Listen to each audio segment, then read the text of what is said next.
Our next case study will explore how Kraft elevated and scaled its mobile strategy from a single application to integrating mobile across all channels. Here to discuss this is Derek Handley, CEO and co-founder of the Hyperfactory. Let's welcome Derek.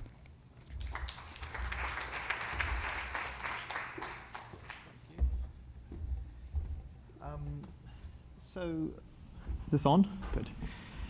Just so those of you who don't know who the Hyperfactory is, just to give you context of our role with this case study. We are a mobile agency, and we power brands through that channel. We still call it mobile at the moment. We might change that. And we have two parts of the business. We're a thought leader, creative strategist, and we're also a full production and R&D house. So those things will inform you in terms of the story I'm just about to talk you through. Normally I come up here and talk about, our vision and, what I think you should do and where I think you should go. Today I thought I would share how we go through the thinking to get to a point where a client actually has a full strategic plan and what it actually looks like. So this example is from Kraft, one of our clients we've had for just over a year and a half. And we came on about a year and a half, and as was just said, when we got on board, they were in a typical situation as to many of our new clients, which is they had one asset or one campaign or one success and wanted to know how to actually build a fuller vision and approach for mobile. So what I'm going to do is I'm going to show you a short video, which is something we created about a month ago to celebrate their winning of the Global MMA's Brand of the Year. Within almost just over a year of working with them, we converted them from one app to the benchmark in the industry, and that award's only been given out 5 times. The other thing I should mention is we're 10 years old this year, so we've seen this ecosystem move from very tactical campaign-oriented thinking to the full vision around how is this going to move our business forward. So if we could play the little video, which will kind of give you a broad overview of some of the things we've done the last 18 months, and then I'll chat you through them.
So those are some of the things we got done in just over a year. So what I was going to tell you about was kind of the story as to how we get that amount of work done and that amount of progress in such a short space of time. And really, it's around three things. The first is vision, the second is innovation, and the third is execution. So one of the things we've really been on the soapbox about in the last few years is about having a vision. And making sure that brands integrate whatever they're trying to do strategically as a business above all the business units and above all their channels, how mobile is going to play a role in the future. The benefits of having a vision are that they tie everything together, and so every piece of the puzzle that anyone tries to embark on within an organization needs to go through the filter as to whether it fits in with the overall corporate strategic direction and vision. The other benefit is when anyone is working on any particular piece of the puzzle, whether it's the staff at Kraft, whether it's us, or whether it's any particular partner that we're working with, they actually can see how their contribution fits into the broader scheme of things. And so they're not, working on just another tactic, just another banner, just another idea that is just going to get thrown away and never talked about again. The process we go through to get to that vision stage is really looking at the broader business vision itself. And one of the things about visions that define what that word is it's something that you actually can't achieve today. And this is the biggest hurdle that we overcome when we're meeting our initial new clients. In other words, the point of the vision should be something that should last 3 to 5 years. Something that you can see a path to, but that you actually couldn't achieve in the next 12 to 24 months. Because if you could achieve it, it's not really a vision. It's just a plan and it's a bunch of tactics. The overarching benefit of that is it makes sure that all the building blocks that you're putting in place are building towards the ultimate vision, which, for example, in this case is related to the fact that Kraft is a brand that is partly starting out when people are thinking about what they should cook, and it partly kind of ends right at the check-in aisle. So to connect that whole vision today is practically impossible across America, just because of where technology is and where the adoption is. But if you build the vision in an overarching fashion and then work backwards with some big strategic platforms that can take you there, then the whole brand can understand how we're actually going to get to a point where this is going to move the business forward, as opposed to something that's cool that we did, something that we learned that we can learn for next year, and something that is basically a 12-month cycle, which is the other thing you get trapped in if you're an organization. Most people are thinking 12-month cycles unless they're at very senior management. But if senior management buys into a vision that is multi-year, it gives the whole organization some direction to shoot for. So when we're working with brands around the vision, we look at their consumers, where they are today on the mobile devices. And as you saw, there's various places we were there. Like we were at the iPad, which is total end of one spectrum, and other end of the spectrum is SMS with the Hispanic market. Like totally broadened their approach compared to when we first met with Kraft. It was just the iPhone, which is a very, very narrow audience. The other part of that whole concept of looking years out is it's about, as Wayne Gretzky says, skating to where the puck is going to be, which is where is this space going to move in 2 or 3 or 4 years, and make sure you're prepared for it in advance, as opposed to kind of reacting when a new product or a new shift in consumer adoption takes place. So the second chapter is about innovation, because innovation is often either campaign-oriented, which is where, as I said, the Hyperfactory came from. We built our history around doing the kind of amazing things like that Red Bull campaign. We were the first company actually ever to use augmented reality in mobile in 2007 in New Zealand and Australia and Hong Kong. And all of that work was very campaign-oriented, and that's how we normally got our innovation happening. But if you're a CRM client and you don't have campaigns, or if you're an infrastructure client like the guy that owns the web site, you can't really innovate through campaigns. So the way we address this is we have a very systemized innovation approach, which can be replicated by anyone, really. It's about getting the business and the team that works on the mobile properties out of the day-to-day on a regular systemized basis, whether it's quarterly or every 6 months, in an environment where all they are discussing is innovation or the future.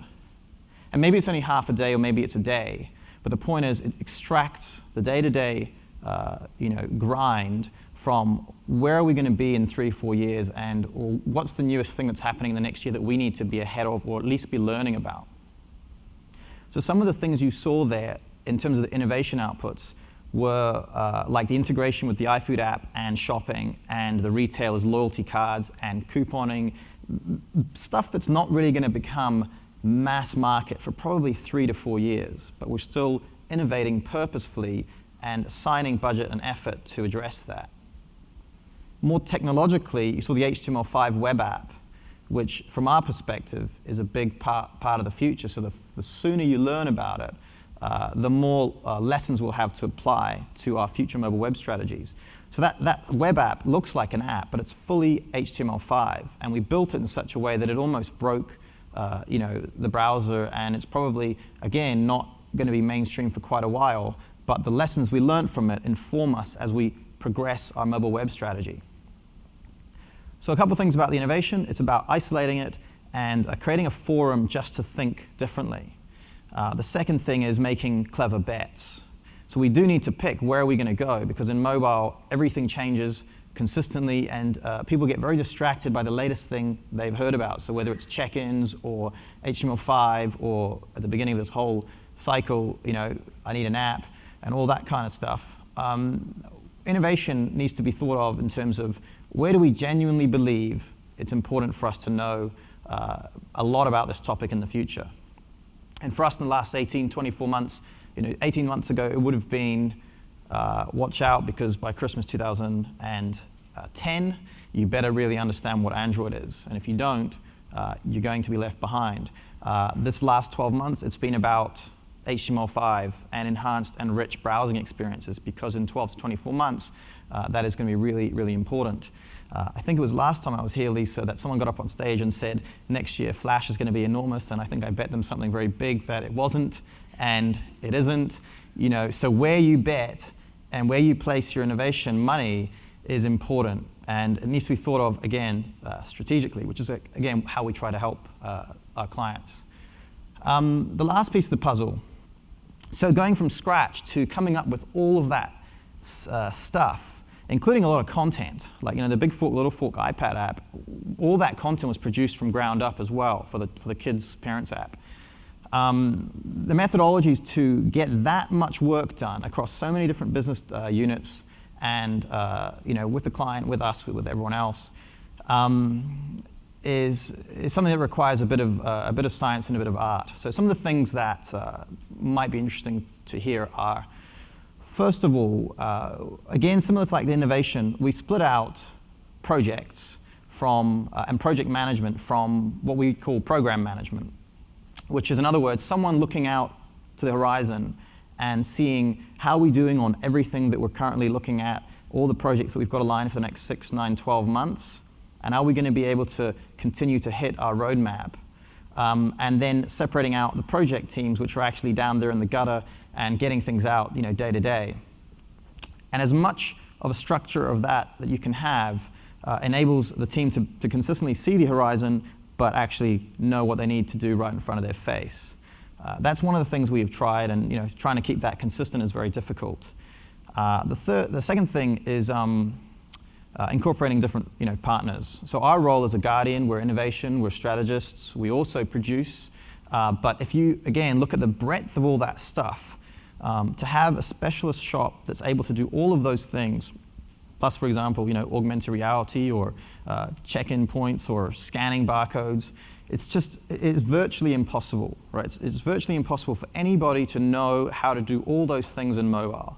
And I would challenge any shop, and we've been doing it, as I said, for 10 years, to actually put their hand up and say, we do all those things. So to openly appreciate and understand that we need partnerships across the ecosystem to do amazing things is part of the challenge.